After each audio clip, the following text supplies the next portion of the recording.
بتاؤ ان کو کہ اللہ کے ہاں ان کا ایک سچ کا مقام ہے. مطلب اس میں یہ ذکر کیا گیا ہے اس کی تفسیر میں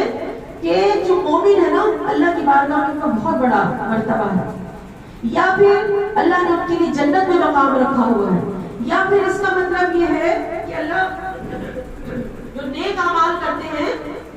اللہ تعالیٰ ان کو ان کے نیک اعمال کی جزا عطا فرمائے گا, انہیں اجر عطا فرماتا ہے, یا پھر نبی علیہ الصلوۃ والسلام کی شفاعت کا وہ شخص مستحق ہوگا جو مومن ہوتے ہیں. تو جو مومن مگر صحیح معنی میں مومن ہو, ورنہ مومن تو میں بھی ہوں آپ بھی ہوں, مگر کیا ہم یہ سمجھتے ہیں یہ ساری رحمتیں یہ برکتیں یہ نماز مجھے اور آپ کو حاصل ہوگی کہ اللہ تعالیٰ کی بارگاہ میں ہمارا بہت بڑا مقام ہے, سمجھتے ہیں آپ؟ کیونکہ ہم مومن تو ہیں صرف نام کے ہیں, تو کام کے مومن بننا ہے.